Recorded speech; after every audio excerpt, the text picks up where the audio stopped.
오늘 말씀의 제목은 좀 길어서 제가 줄였는데요. 예루살렘 멸망이 우리에게 어떤 의미인가?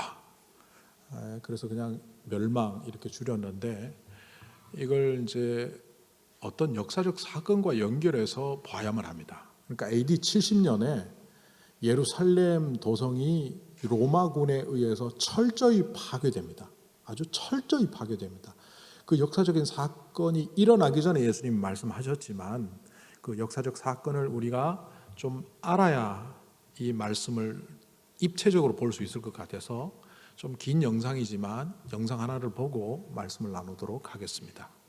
오늘 말씀은 20절에 예루살렘이 군대에 포위당하는 것을 보거든 그 도성의 파멸이 가까운 줄 알아라, 이렇게 시작합니다.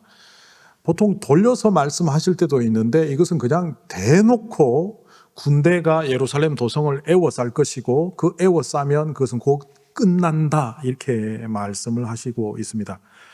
지난주일 누가복음 21장 5절부터 19절에서는 예루살렘 성 안의 성전의 파괴를 말씀하셨습니다.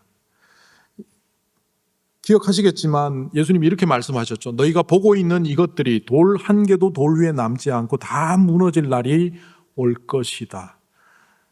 저 그림에서는 불타고 말았지만 실제로 티투스 장군이 그 부하들에게 소문을 퍼뜨립니다. 로마 성전의 그 돌과 돌 사이에 금이 숨겨져 있다. 그래서 그 금을 가지는 사람들은 자기의 것으로 만들 수 있다라는 헛소문을 퍼뜨려서 결국 군인들이 저걸 다 깨부십니다. 그래서 예루살렘 성전은 없어졌죠. 근데 오늘 이 성전이 파괴되는 것보다 오늘 20절에 나오는 예루살렘 성이 파멸될 것이다, 이게 어떻게 보면 더 강력한 이야기입니다. 파멸이라는 단어를 헬라어로 에레모시스라는 단어를 썼는데 이 단어는 파멸된 이후에 그 황폐한 빈터를 말합니다. 그러니까 이걸 우리말로 바꾸면 파멸보다는 멸망이라고 번역하는 것이 더 정확합니다. 모든 것이 무너져 내려서 아무것도 없는 상태, 그게 에레모시스라면 멸망이라고 번역하는 것이 맞습니다. 그래서 개역 개정판에서는 오늘 20절에 나오는 이 파멸을 멸망으로 번역하고 있습니다. 그럼 멸망이 성경에 자주 나오느냐? 자주 나오지 않습니다. 멸망이란 말을 개역 개정판을 기준으로 해서 누가복음을 찾아보면 딱 3번 등장합니다. 그러니까 이것은 굉장히 참혹한 것을 표현하는 것이고 참혹한 상황을 보여주는 겁니다. 제가 오늘 이렇게 영상을 보여드린 이유가 있습니다. 제가 어린 시절에 저희 부친하고 겸상으로 밥을 먹게 되면 정말 맨날 6.25 얘기를 했습니다. 저는 하나도 실감이 나지 않는데 그 6.25 때 학도병으로 끌려가서 죽을 뻔했던 이야기, 뭐 공산군들이 쳐들어와 갖고 뭐 이렇게 했던 얘기, 저는 아무런 실감이 나지 않는데 제가 성장하고 어느 날 6.25에 관한 6.25 사변에 대한 자료들을 텔레비전에서 다큐로 보고 난 다음에 저희 부친이 했던 100번의 이야기보다 그 다큐 한 편 보고 6.25를 더 잘 이해한 것이 기억이 나서 이 참혹한 상황을 영상으로 보고 나면 좀 실감이 나지 않을까. 왜 실감이 나야 될까요? 우리는 이 누가복음 20장 오늘 말씀을 보면 AD 33년경에 예수님께서 예루살렘 멸망에 대해서 얘기하셨고 실제로 AD 70년경 역사적 사건을 통하여 예루살렘이 멸망하는 것을 보면서 예수님이 정확하게 예언하셨구나, 정확하게 예고하셨구나. 어떻게 이방인들이 그 땅을 차지하고 군대가 에워싸서 그 도성을 그렇게 멸망할지를 40년 전에 이렇게 잘 얘기하셨을까?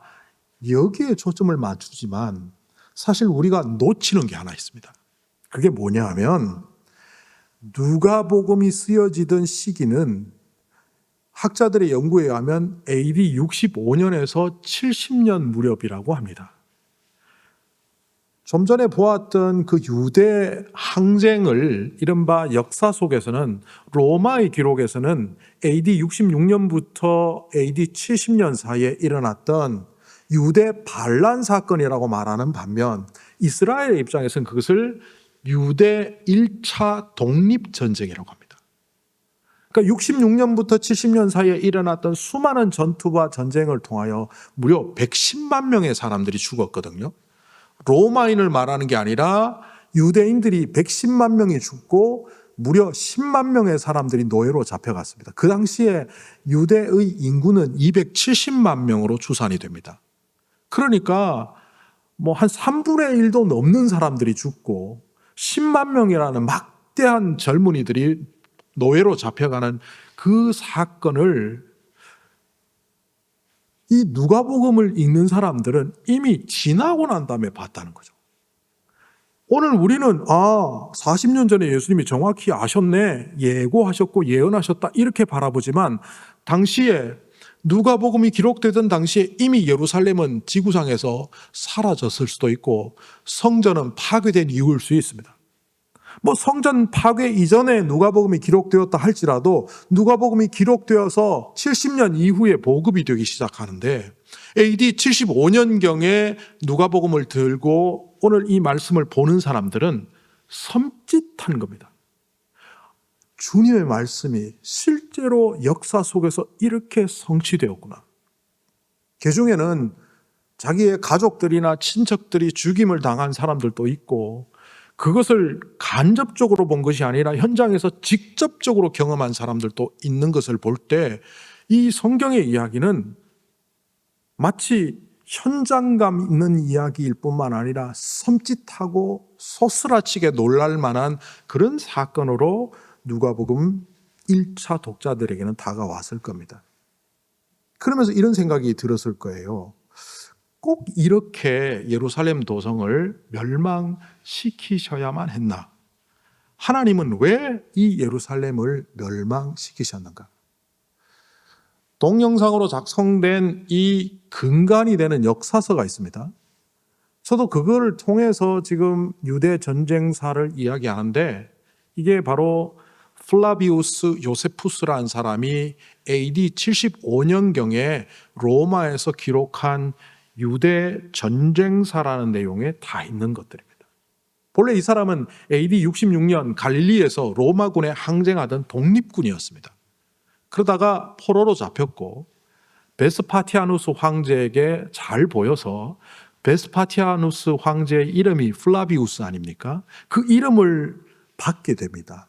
그리고 그를 데리고 로마까지 가서 전쟁에 일어난 모든 일들을 네 눈으로 목격했으니 책으로 기록해라 해서 75년경에 기록한 내용들이 오늘 이 영상을 통하여 혹은 설교적 자료를 통하여 여러분들에게 전달이 되고 있습니다. 그 유대 전쟁사를 훑어보면 참혹하기 그지없습니다. 수많은 사람들을 십자가에 매달아 죽였고 아이, 노인, 여자, 임신부 할 것 없이 전부 보이는 족족 칼로 찔러 죽였으며 사람들이 흘린 피가 강물이 되어 냇물이 되어 흘러갈 만큼 처참한 자리였다라고 말합니다. 이런 것들을 보면서 우리는 그냥 막연하게 볼지 모르지만 누가복음을 1차로 보던 1세기 신약교회 성도들은 아마 그 책을 읽으며 부들부들 떨었을 겁니다. 잊고 싶은 기억이었는데 예수님은 왜 이 이야기를 40년 전에 하셨고 또 40년 전에 정확하게 40년이 지난 이후에 그 사건은 이렇게 현실화되었고 이것이 왜 이렇게 되었을까? 아까 영상에는 잘 나오지 않았지만 로마 군단이 5군단, 10군단, 15군단이 처음에 공격을 갈릴리 쪽부터 해내려왔습니다. 베스파티아누스 장군이 이끌었는데 중간에 베스파티아누스 장군이 황제로 가는 바람에 그 아들 티투스 장군, 나중에 황제가 되죠. 그 사람이 주도하게 되는데 연전연승을 한 게 아니라 패하기도 많이 피했습니다. 무려 4년, 5년을 전투를 했으니 로마도 많이 졌죠. 그리고 총동원해서 이제 예루살렘을 에워쌌는데 예루살렘 구조가 우리는 보통 1차 벽, 2차 벽, 3차 벽 하는데 아까 영상에 보니까 미국 사람들은 거꾸로 말하더라고요. Third wall, second wall, first wall. 3겹으로 되어 있습니다. 뚫고 들어가니 또 있고 또 뚫고 들어가니 또 있는 거예요. 그래서 5개월 동안 저 전투를 하느라고 로마도 너무너무 희생을 많이 치렀고 열받은 거예요. 그래서 성 안에 들어가자마자 다 죽여버립니다. 당시 그 예루살렘에 도성에 있었던 사람들을 많이 잡으면 30만 명, 적게 잡으면 15만 명으로 잡습니다. 그런데 그때 죽은 사람이 15만 명 이상 되는 걸로 볼 때 거의 다 죽였습니다. 이런 상황을 보면서 이 누가복음을 읽을 때 우리와는 다르게 1차 독자들은 이런 질문을 했을 것 같습니다. 예수님은 이 말씀을 왜 하셨을까? 아셨을 텐데 40년 전에 그 제자들에게는 현장에서는 막연한 미래 이야기였겠지만 이 누가복음이 기록되는 것은 AD 70년경이고 이것을 읽는 사람들은 75년에나 보급이 되어서 읽었다면 읽는 독자들이 이 상황의 현장을 통하여 부들부들 떨면서 읽었다는 것을 주님께서 아셨을 텐데 이걸 왜 말씀하셨을까? 다르게 말하면 왜 하나님은 예루살렘 성전과 도성을 이처럼 철저히 멸망하도록 내버려 두셨을까? 간단히 말하면 예루살렘 멸망이 우리들에게 어떤 의미입니까? 멸망하면 떠오르는 장면이 있습니다. 제가 아까 좀 전에 말씀드렸지만 개역 개정판을 기준으로 했을 때 누가복음에 멸망이라는 것이 3번 나옵니다. 한 번은 오늘 누가복음 21장 20절 예루살렘 멸망 이것이고요. 2번은 누가복음 17장에 2번 나오는데 한 번은 노아의 방주에 들어가지 않는 사람들은 멸망받은 자들, 소돔의 심판이 올 때 소돔 성에 머물러 있었던 사람들은 멸망받은 자들이라고 표현하는 그 3번 나옵니다. 그러니까 이 멸망은 어떤 의미냐? 고린도전서 1장 18절에 이렇게 멸망에 대하여 밝히고 있습니다. 십자가의 말씀이 멸망할 자들에게는 어리석은 것으로 보이고 구원을 받는 사람인 우리에게는 하나님의 능력이다. 십자가의 말씀과 상관없이 살아가는 사람들이 바로 멸망받을 자들이라는 거죠. 결국 우리는 멸망하면 망하여 없어지는 것이라고 일반적으로 생각하지만 성경에서 말하는 멸망은 방주로 들어오라고 초청하는데 안 들어오고 방주 밖에 있는 것이 멸망이고 소돔을 떠나라고 하는데도 소돔에 죽자고 거기에 같이 살고 있으면 그것이 멸망이고 십자가의 말씀과 함께 살아가라고 하는데 십자가의 말씀과 상관없이 살아가면 그게 멸망이라는 겁니다.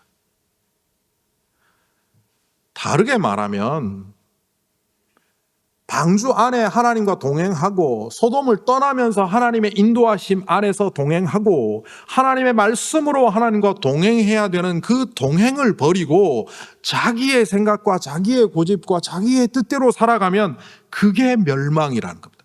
그것을 오늘 좀 전에 표현대로라면 소돔에 거하는 삶이요, 방주 밖에 거하는 삶이요, 하나님의 말씀과 상관없이 살아가는 그것이 바로 멸망이라는 겁니다. 그래서 성경에 나오는 그 멸망을 정리해보면 주님과 상관없이 사는 삶이 멸망이라는 겁니다. 이것을 마태복음 7장에서는 이렇게 빗대어 다시 멸망을 말하고 있습니다. 좁은 문으로 들어가거라. 멸망으로 이끄는 문은 넓고 그 길이 널찍하여서 그리로 들어가는 사람은 많다. 생명으로 이끄는 문은 너무나도 좁고 그 길이 비좁아서 그것을 찾는 사람이 적다. 멸망은 마치 누가 와서 뒤통수 한 방 때려갖고 한 대 딱 맞고 마는 것이 아니라 그가 걸어간 그 길의 종착점에서 발견되어지는 것이 멸망이라는 거죠. 마태복음 7장은 그렇게 말하는 겁니다. 길을 가다가 넘어져서 무릎이 까진 것이 멸망이 아니고 넘어져서 무릎이 까지고 발을 잘못 디뎌서 발목이 어긋나고 돌뿌리에 차여 발가락이 깨어져도 그 아픈 다리 부여잡고 그 길을 뚜벅뚜벅 갔더니 그 끝에 생명이 있으면 그 사람은 멸망이 아닌 거고 사람들과 희희낙낙하고 기뻐하며 즐거워하고 몸 하나 다치지 않고 그 길을 걸어갔지만 그 끝에 생명이 없다면 그 길은 멸망이라는 겁니다. 방주 밖에 사는 사람들에게 나타나는 현상이 멸망, 소돔에 거하는 사람들에게 나타나는 현상이 멸망, 십자가의 말씀과 상관없이 살아가는 사람에게 나타나는 결과물이 멸망이라는 겁니다. 이렇게 멸망을 알았음에도 불구하고 좀 전에 던졌던 질문에 대한 대답은 아직 나오지 않고 있습니다. 예루살렘이 왜 멸망했을까? 왜 하나님은 왜 그토록 처참히 멸망하도록 내버려 두셨을까? 간단하게 말하면 하나님은 예루살렘 도성을 심판하지 않았습니다. 하나님은 사람들을 심판하지 않으십니다. 이러면 어떤 분들은 그럴 거예요. 성경에 하나님의 심판에 대하여 너무나 많은 이야기들을 하고 있는데 목사님이 왜 저렇게 얘기할까? 성경을 다시 한번 보십시오. 그 심판의 날을 동일한 날임에도 불구하고 그 날은 어떤 사람에게는 심판의 날이요, 어떤 사람에게는 여호와의 기쁨의 구원의 날이요. 왜 동일한 날이 어떤 사람에게는 심판의 날로, 어떤 사람에게는 구원의 날로 될까요?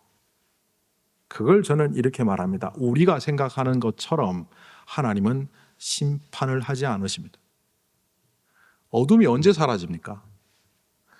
여러분, 깜깜한 데서 어둠을 없애려고 발버둥을 쳐도 어둠을 못 없앱니다. 그런데 불만 딱 켜면, 빛이 오면 어둠은 흔적도 없이 사라집니다. 무저갱은 어둠입니다. 밝으신 영원한 빛 되신 주님께서 어느 순간 어둠의 자식들은 무저갱으로 들어갈 수밖에 없다는 거예요.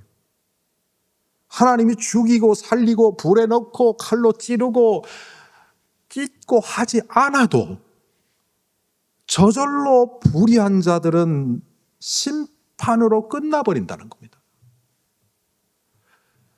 1994년 10월 21일 오전 7시 40분 제가 성수대교 곁을 지나가고 있었습니다. 목동에서 친구 결혼식에 도와주러 아침 일찍 신학교에서 친구들과 함께 한국에 말하는 그 봉고 있지 않습니까? 봉고 타고 가는데 성수대교로 못 가도록 교통 통제가 되더라고요. 조금만 빨리 갔으면 성수대교와 함께 골로 갈 뻔했습니다. 보니까 성수대교가 무너져서 무려 32명의 사망자가 나왔습니다.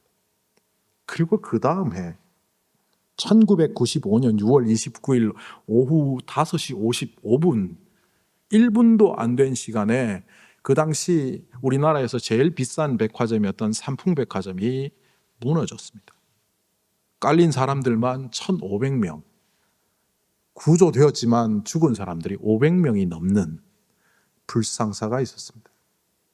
삼풍백화점이 무너졌을 때 뉴스에서는 이렇게 했습니다. 북한의 테러인가? 가스관이 폭파했나? 누가 폭발물을 설치했나? 성수대교도 삼풍백화점도 결론은 자신의 부실함 때문에 삼풍백화점 건물이 저절로 무너졌고 누가 건드리지 않았음에도 불구하고 성수대교의 상판은 바닥으로 떨어져 차량과 함께 물속으로 수장되었습니다. 하나님의 심판은 이렇습니다. 방주에 들어오라고 하는데도 불구하고 끝끝내 들어가지 않고 자기의 방식대로 살아가는 그 사람들, 멸망받을 자들. 하나님의 말씀 안에 거하며 뚜벅뚜벅 그 길을 걸어가야 함에도 불구하고 내 생각, 내 뜻, 내 고집, 내가 가져야 되는 그 철옹성들을 만들며 살아가고 있다면 그것은 결국 멸망받을 것에 불과하다는 겁니다. 예수님은 왜 이 말씀을 하실까요? 예루살렘 도성은 결국 하나님이 때리셔서 무너진 게 아닙니다.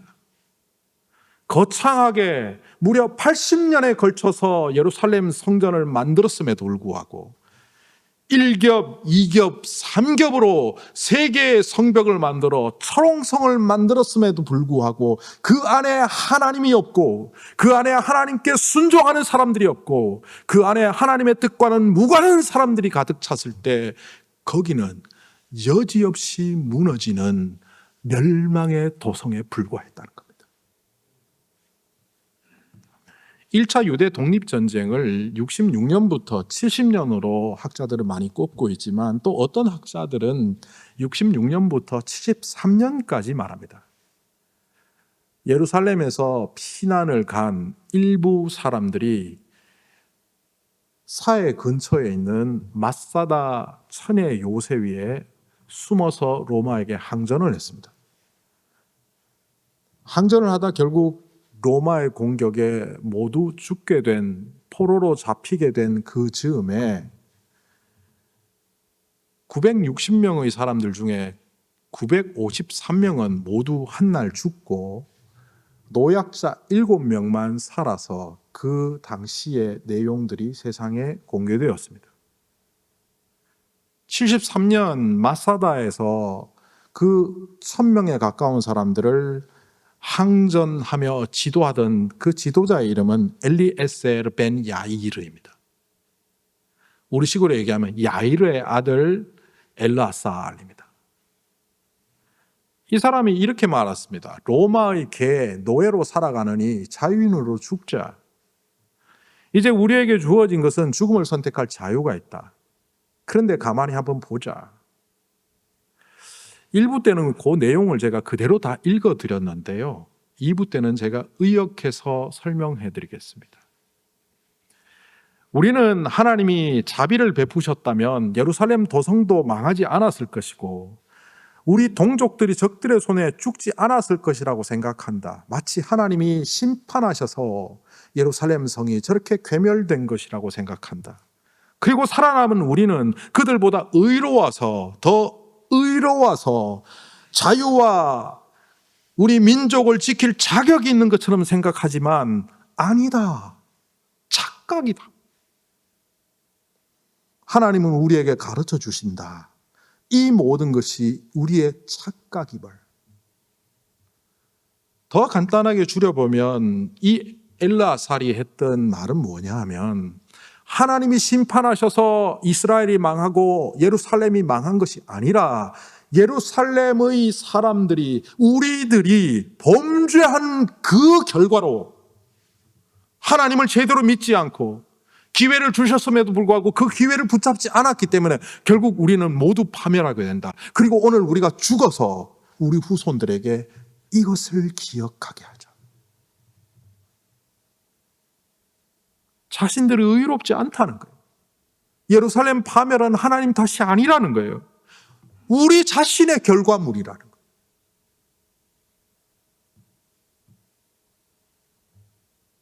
예수를 믿는 우리들은 어느새 자기 정당성을 갖습니다.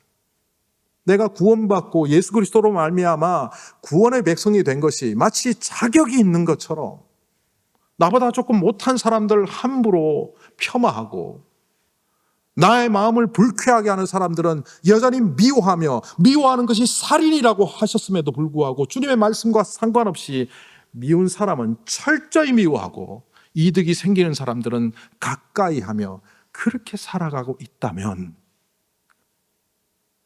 우리의 예루살렘 성, 우리의 예루살렘 성벽들은 어떤 때는 세상적인 인간관계, 세상적인 재력, 세상적인 성공, 세상적인 건강, 출세 이런 것들로 애워싸면 내가 행복할 줄 믿고 살아가고 있다면 우리는 어느새 하나님 없이 하나님 말씀 없이 성벽 믿고 살아가는 예루살렘 도성 사람들과 다를 바 없다는 것을 누가복음을 통하여 주님은 오늘 우리에게 말씀하시는 겁니다. 그럼에도 불구하고 우리는 여전히 가족들 건강하고 나는 삶에 문제 없고 그러니 멸망이 오겠어? 이런 사람들에게 고린도전서 5장 3절은 이렇게 말합니다. 사람들이 평안하다, 안전하다 하고 말할 그때에 아기를 뵌 여인에게 해산의 진통이 오는 것과 같이 갑자기 멸망이 그들에게 닥칠 것이니 그것을 피하지 못할 것이다. 세대로 살던 우리 교회가 이 좋은 예배당에 있다 보니 어느새 안온한 이 환경에 익숙해진다면, 이민 와서 어렵게 살던 우리가 집 갖고 살만한 사람이 되었다고 어느새 평안하다 하고 있다면, 그것이 우리의 예루살렘 성벽이 되고 삶의 모든 상황 속에 주님과 동행해야 함에도 불구하고 주님과 동행함 없이 자기의 생각대로 자기의 인생을 만들어가고 있다면 어느새 하나님이 계시지 않는 예루살렘 성전이 되어서 그것은 결국 무너질 멸망의 상징에 불과하다는 것을 오늘 주님은 우리에게 말씀하십니다. 여러분은 과연 주님과 어떻게 동행하십니까? 세상의 그 수단과 도구들이 아니라 주님이 여러분의 주인이심을 참으로 믿으십니까? 그 믿음이 일순간의 언어적 고백이 아니라 뚜벅뚜벅 걸어가는 일상의 발걸음이십니까? 믿음은 주님과 함께 걸어가는 것이며 그 걸어간 끝길이 멸망이 아니라 생명임을 주님과 함께 걸어감으로 확인하는 것이 우리의 삶이라는 것을 오늘 이 예루살렘 도성의 멸망을 통하여 우리는 배워야 할 것입니다. 기도하겠습니다. 하나님 아버지, 우리가 참으로 주님과 동행하며 좁은 문, 좁은 길로 가고 있습니까? 아니면 다들 좋아하는 넓은 길, 넓은 문으로 가고 있는 것은 아닌지요? 스스로 의롭다, 잘났다, 되었다 생각하며 그것을 성벽으로 삼아 안온하게 살고 있는 것은 아닌지 오늘 이 말씀을 통하여 우리를 돌아보게 하시니 감사합니다. 성벽은 우리를 지킬 수 없으며 오직 주님만이 우리를 지킬 수 있다는 것을 다시 한번 확인하며 믿는 우리들이 되게 하여 주시옵소서. 예수님의 이름으로 기도하옵나이다. 아멘.